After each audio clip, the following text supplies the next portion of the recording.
I think I'm going to start using Stephanie's strategy in life.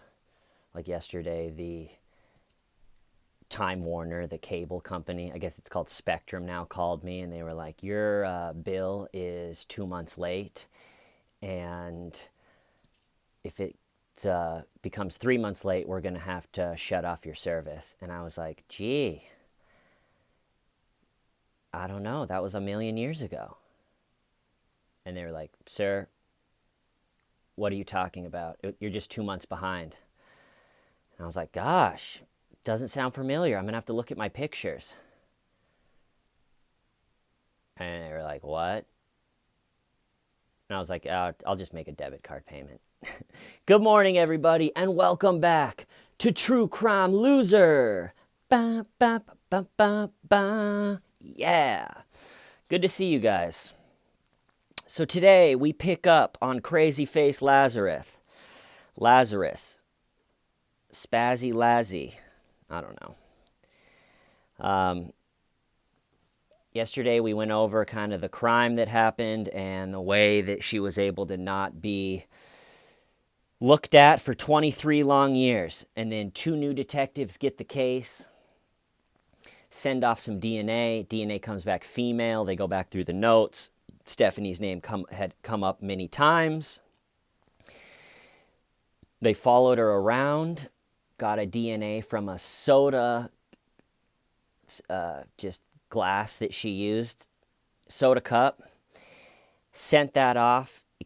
It was a match, and then they decided they want to interrogate her. And first, I just want to talk about when a policeman, or in this case, a high-ranking detective, is interrogated. It's kind of a bizarre event. And there's a few serious crimes of cops being interrogated that you can watch on YouTube, like this one and the Holtzclaw trial. Daniel Holtzclaw was a cop out of Oklahoma that is serving 260 years in prison for sexually assaulting citizens that he was supposed to be protecting. But then there's a lot of police interrogations for minor crimes that you can look at on YouTube too, just for, not necessarily going away forever type crimes. But it's a strange event because you would think a cop has an advantage in the process because they know it's their process. They're basically going up against their own process. So you would think like, like for example, they know that the interrogators are not your friends. It's just the truth. They pretend you're friend. They pretend that they're your friends. We saw Tammy rubbing Chris's shoulder and rubbing his back, and there's always lines like, I'm your buddy. I'm treating you with respect. There's 2 sides of every story. I want to be here while you tell your side. I don't, there's always a part in the interrogation where they're like, I'm on your side. I'm here for you. Okay? There's 2 sides to every story. Let's get your side. All right? That's what I'm here for. And they rub the back and everything. And as soon as interrogations are over, that person's gone. You're never going to see him again. They don't care. Everything they are saying is to try to get you to either clear yourself or to confess. That's it. There's no... It's that Dustin McFreetridge, To Catch a Predator, the guy with cerebral palsy. He was convinced that interrogator was his best bud. Well, he had been, sir, I'll be honest with you. I'm going to tell the truth. And the interrogator's like, we're friends. We're buds. And then it gets to the point where the interrogator was like, you're going to jail now. And he looked at the interrogator like, but sir, I told the truth. How long am I going to be in jail? And then once the interrogator's over and that book closes, all you get are answers like, yeah, I'm not. Sorry, that's not my department. Because Dustin's like, how long, what's my bail going to be? And the interrogator, who is just his friend, just his good buddy 10 minutes ago, is like, oh, I don't know. Yeah, that's not up to me to decide. So, so when a cop is going through this, they know that, right? They know that I just want to hear your side. Can't we just, if they're guilty, they know that that is just complete, it's just part of the process. But what makes it different for a cop is they're not necessarily only looking out for the criminal charges or whatever the interrogation is talked about. They're also hanging out with people they work with. So you would think that every cop, since they know, especially if they're guilty, that the interrogation is solely to get information against them, you'd think a cop would just be like, lawyer, I'm not talking, I'm not going through this, I know how this works. But a lot of them don't, because I think they feel that if they say, I'm not talking, I'm not cooperating, then they're not cooperate. If they don't cooperate with the cops, they are a cop. They're not Does that make sense? It's like, oh, you're not cooperating with the cops? I thought you were a good cop. Wow, you want a lawyer. All right. And then I think they worry about, it's their coworkers. No one wants to look like an asshat in front of their coworkers or bad at their job, right? And so all of a sudden, if you're like, I'm not going to do this interrogation, I want a lawyer, it's like, I thought you were a good cop. All right, well, a good cop would have worked with us and we would have figured this out because we're all good cops, but I guess that you're a criminal. I guess that, so that sucks for you. And so I think they don't want to, they want to save face at their job, which is understandable. They're not only looking out for their life as far as not being a criminal, but they also don't want to lose their job. And to not cooperate, I think it almost goes against some unwritten cop code. It's like, oh, you're one of them. You're one of the people that don't cooperate. With me, I would go in there and I'd be like, I'm not talking. I'm not going to sit here and ramble and lie like an idiot so you guys can make me look stupid. I want a lawyer. And if the cops, if they don't like me, like this guy's a loser, I'd just be like, all right, yeah, think that. I don't care. But if you work in that world, you don't want everyone to think that you're a failure. Right? I'm sure wherever Stephanie is, she's just making a bunch of facial expressions right now, so that's kind of comforting. All right, so up at this point, like I said, they match the DNA first, which means that this interrogation is really doomed for Stephanie from the beginning because they have that matching DNA.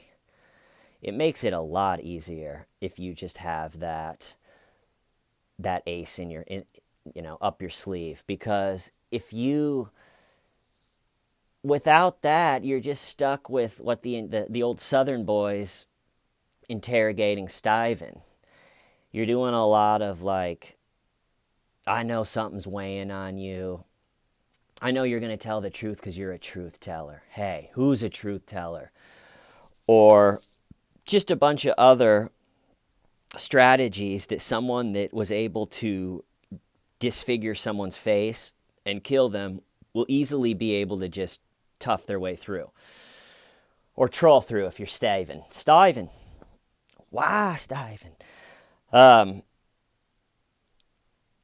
Okay, so they match the DNA and they need to get her, they want to talk to her, they want to interrogate her, but they want to do it in a way that will, one, not get her to clam up and just not want to talk. The huge strategy for this interrogation, and I think the two interrogators do a really good job, is keep Stephanie talking for long enough before she just goes, you know what, I need a lawyer. Keep her talking long enough just to see how she goes, and then at a certain point, ask for the DNA. And so they're very careful with the language they use to ease into this interrogation. This goes back to patience, and I think this is what a lot of people don't appreciate with these interrogations. If you are trained as an interrogator, and you're thinking to yourself, okay, you're learning, you're saying, my first murder interrogation is coming up. It's this big build.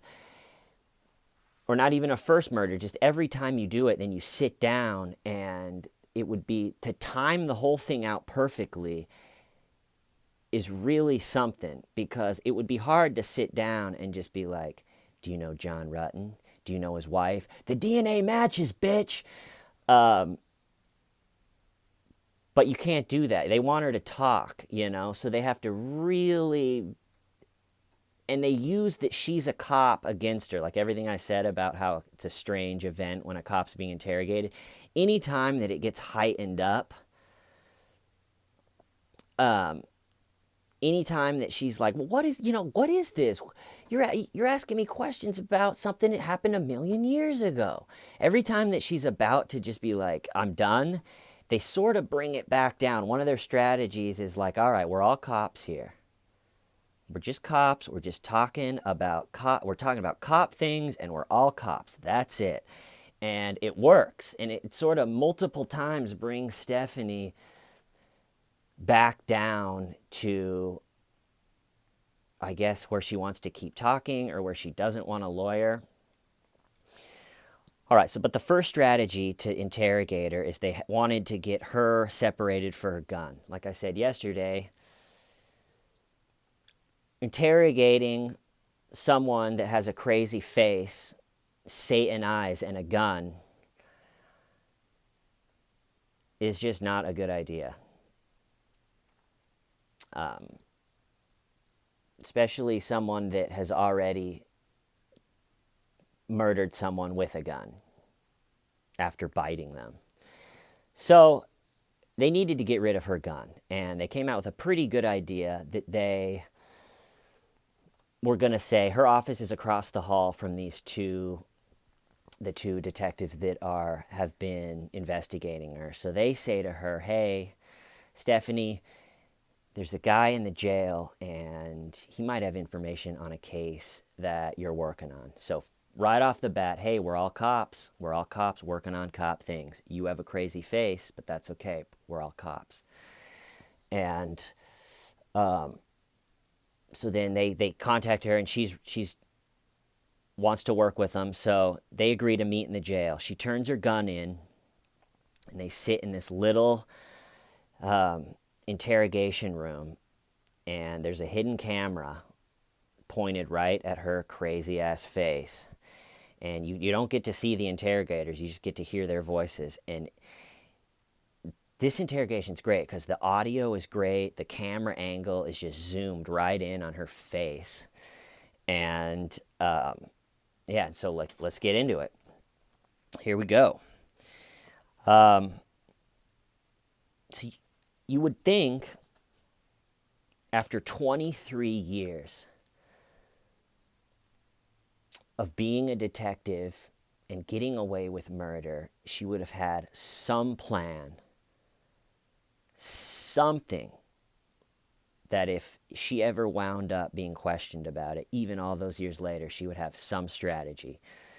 And maybe the fact that it was 23 years, and after 15 or 10, 20 years, she just thought, well, I've got away with it.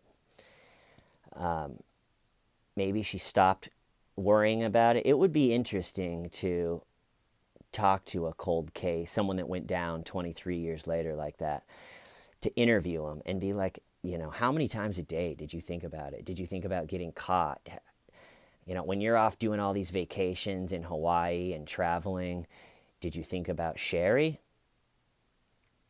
The woman you killed, being like, wow, I'm sitting here on a beach with my crazy face, making facial expressions at the waves, and poor Sherry, this woman that I killed for no reason, just for some guy, just for some relationship. Like everybody has been heartbroken.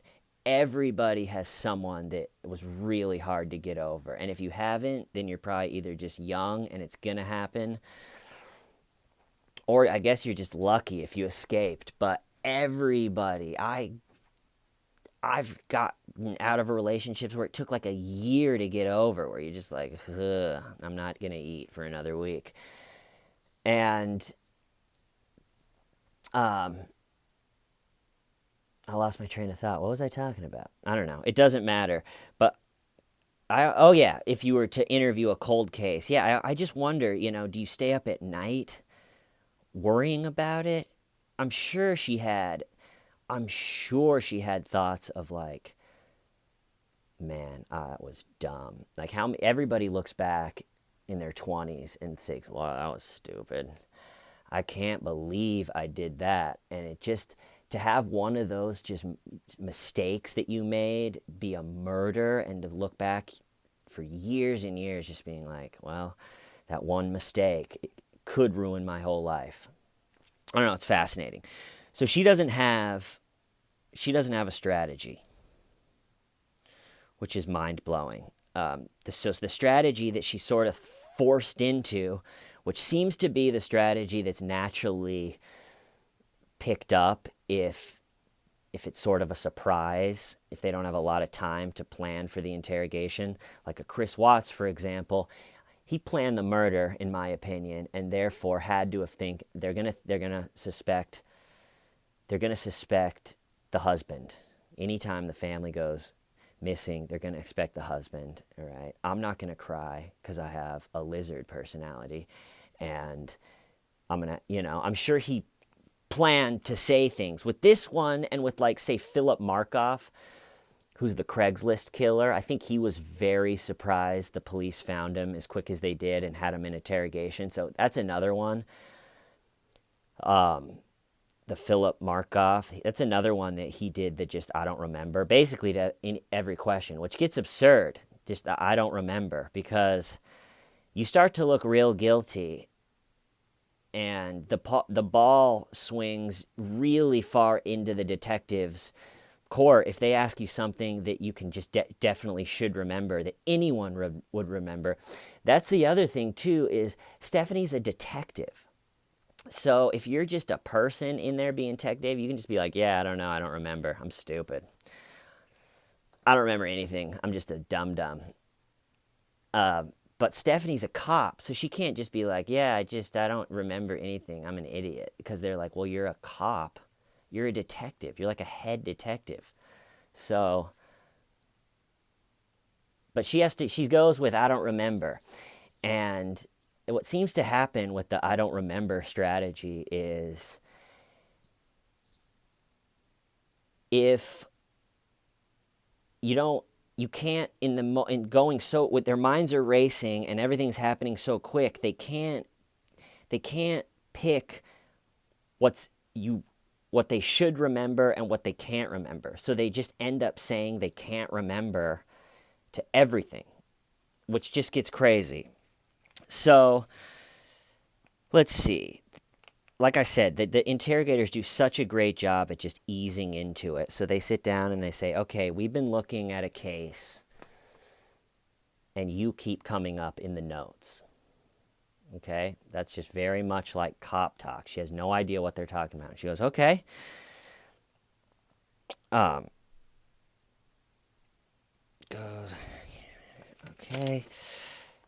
And then they go, do you know John Rutan?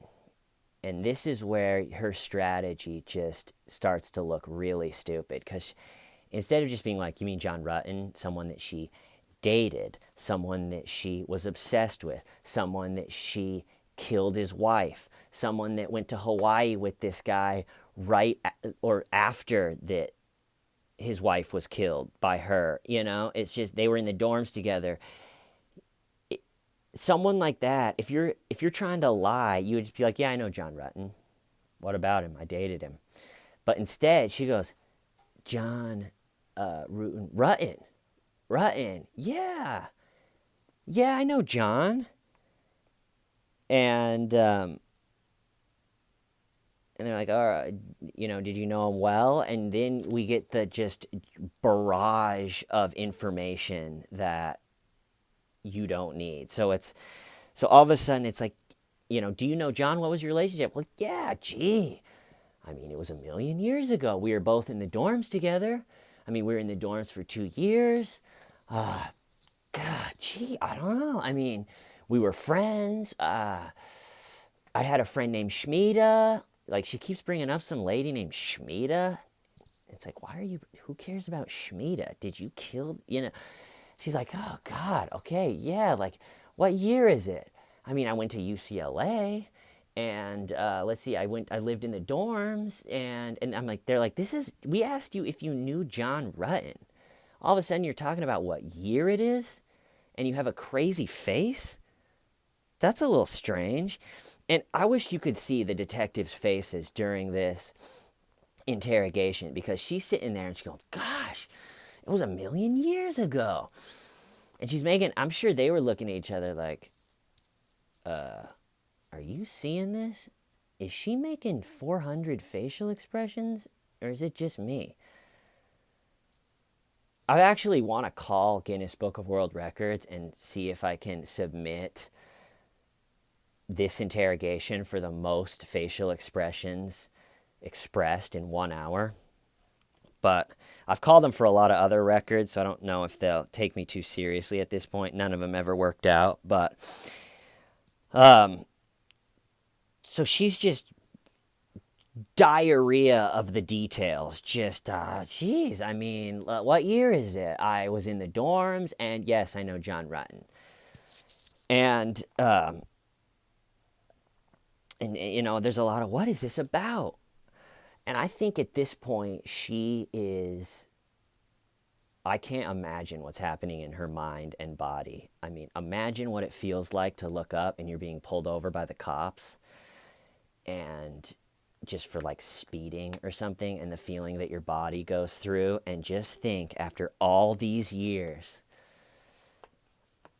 for the, detectives are asking about her, John Rutten's wife. And I mean, so just going back to how the I don't remember method it's hard to keep it straight. So she should have just been like, yeah, I know John. I remember John. Yeah, we were good friends. We dated. And then, did you meet his wife? Yes. Were you friends with his wife? No. And that's it. You don't have to pretend like, oh, God, did I ever meet him? I don't know. My face. It's just been crazy for so long. All right, she's rambling about Shmita, and so she's been rambling about how she knew John. We were friends. We lived in the dorms. I have a friend named Shmita. And then they were like, was there any relationship with John?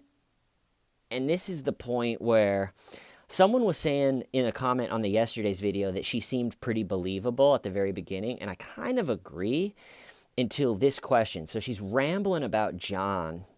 Like, yeah, we were friends. I mean, I don't know. It was 1,000,000 years ago. I have a friend named Shmita. And then they were like, well, was there any relationship with John? And she's just downplayed her relationship with John in this big rambling monologue. And then they were like, well, was there any relationship? And she can't deny that. It's just too easily provable. So they're like, yeah. She's like, I don't know. I have a friend. And they're like, well, is there any relationship? And she goes, well, yeah, we dated. I mean, yeah. I mean, we dated. What's this about? And for the first time, they say, well, this is relating to his wife. And at that point, she's leaned over, and so we just get to see, like, this side of her body. We don't get to see her face. And I am bummed about that, because after 23 years, all of a sudden, a homicide detective looked her in the eye and said, this is regarding John Rutten's wife. And she just goes, okay. And they go, did you know her?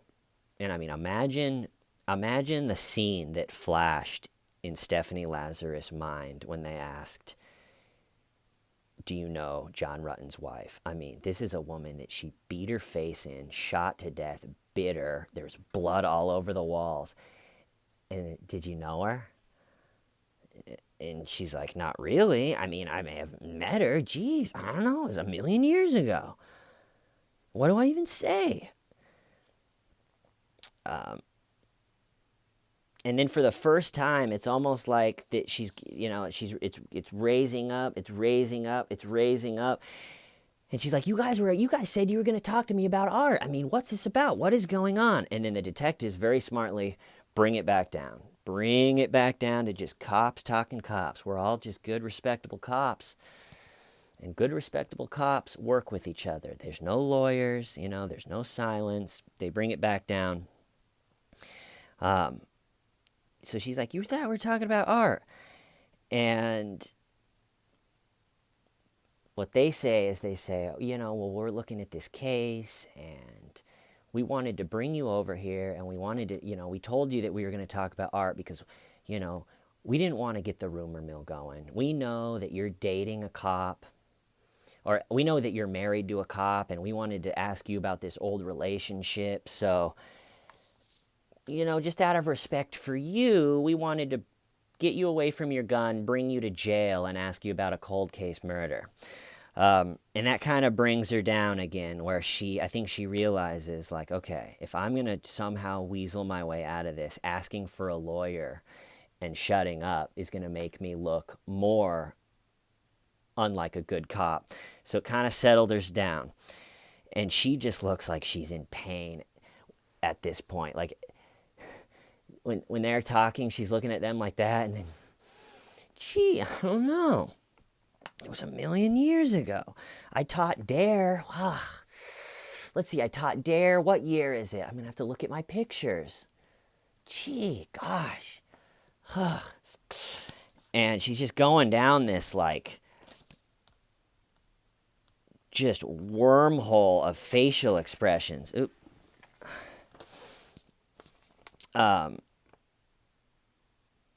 Wait, which one was I looking at? Sorry, I did it on a little pad.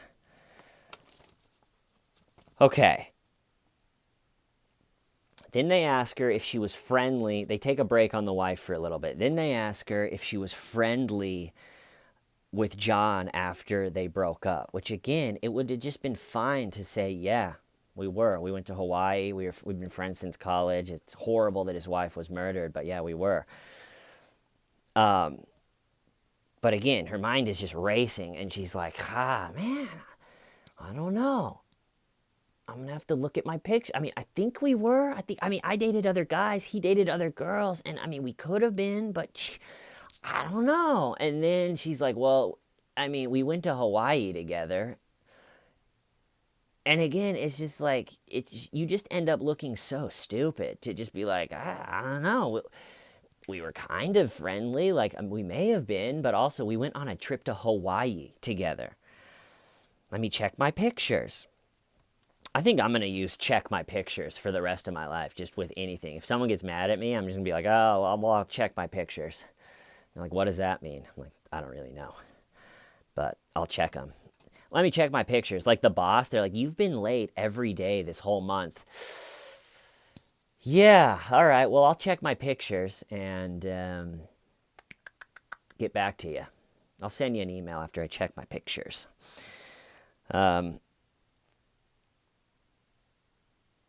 And then they asked her, have you ever met his wife? And again, she's like, I may have. I don't know. It was 1,000,000 years ago. And at this point, watching the interrogation, I got the feeling of, old troll hair Stuyven had a pretty good strategy, because I was just kind of implementing Stuyven's strategy into this interrogation, because that's the one I had just done. And so they ask her, have you ever met his wife? And she goes, I may have. I got to check my pictures. I don't know. I may have. And she just rambles like a moron. And I was thinking in my head, Stuyven would have just said, yes. And then it's back on the detective. It takes that question, which is a hard question. Had you ever met his wife, the person that she brutally murdered? Have you ever met her? And instead of just being like, I don't know, my pictures, just saying, yeah, yep, we met a few times, I think. Less is more. And then also I started to get the feeling, and this is like 5 minutes into the interrogation, I started to get the feeling of like, Stephanie, why are you doing this to yourself? Just get a lawyer. You know you're fucked. The interrogators know. Just quit. Same thing as I felt with Chris Watts. It's like 5 hours into that lie detector, it was like, dude, just beg for a cell at this point. It's better.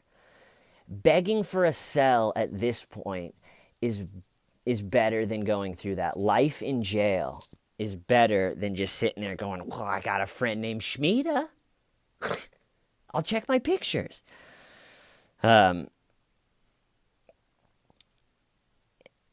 But the reason that they know that she went to the hospital looking sexy and crazy, and so they knew that she met the wife, Sherry. Stephanie met Sherry. And, so after Stephanie's rambling, like, God, I don't know. It was a million years ago. They ask her, do you know what she did for a living? And you can't deny that because, she got in a fight with her at a hospital. She got all dressed up and got a fight with her at a hospital. So she was like, I think she was a nurse. It was a million years ago. Yeah, and she just, I wrote down, if you're sitting in the interrogation chair, right, it's a good chance the cops know most of the answers. If they're worth anything, most of the answers that they're asking you. So, yeah, I don't know. Maybe once your mind is racing and you're sitting in the hot seat, there's no way to do it other than like just doing a troll vortex type method, just really trolling out. But,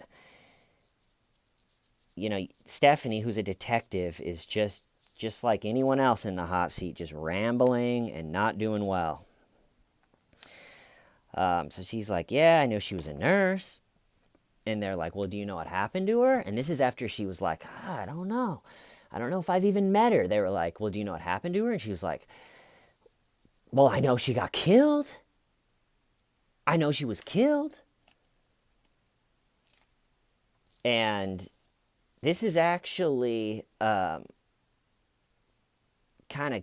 puts her in a tough situation because now,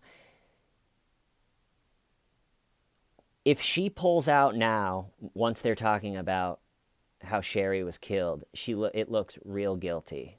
As soon as they're like, yeah, do you know what happened to her? She's killed. If she were to say that right then, I want a lawyer, I'm done talking to you guys, then it looks really bad. So now she's in this, and this is only 10 minutes into the hour-long interrogation, and she's just looks bewildered. And so 10 minutes, 30 seconds in, they ask, do you know what happened to her? And, I know she got killed. And they say, how did you first learn? Which is a very common strategy. How did you first learn about it? And the reason that's a common strategy is if when someone is killed like that, especially in just a bizarre situation, like some guy that you're obsessed with and even probably sleeping with currently, if his wife gets brutally murdered, you're going to remember how. I had a friend in high school that died in like a typical stupid high school drunk driving accident.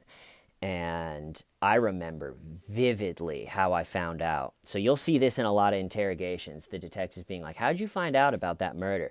Because if they say a quick answer, boom, like someone called me, this person called me on the phone, or I saw it on the news sitting there and I almost spit my milk across the room. I was so surprised. Then it's probably true. But if they sit there and like Stephanie, for example, is like, yeah, I don't know. I could have seen it on a flyer. Geez, I don't know. It was a million years ago. Someone could have told me. A little elf could have skipped up on the street and whistled it out in a song. I don't know. I could have looked in the mirror and my crazy face could have told me. I just don't know. And she just is rambling. And the whole time, the confidence that the police or the interrogators have at this point, because they have DNA, And then they didn't know how she was going to act when they sat her down. And she's just acting as guilty as can be. So their confidence right now is just skyrocketing. And they got the DNA, and she has a crazy face, and she's rambling like a guilty person. And it doesn't seem like she's going to either cut the interrogation short or ask for a lawyer. So right now, 10 minutes, 30 seconds in, it couldn't be going better for the interrogators. All right, I think that's a good stopping point. If anyone's following along on the interrogation video, we're stopping at about 11 minutes in. And cool. Yeah, we'll pick up next time. All right, everybody, that's the show. Thank you so much for everybody that subscribed and participates. The comment section, I think the comment section on my videos is the best in the true crime genre. Yeah, you guys are great. I love you all. True Crime Loser out. Stiven.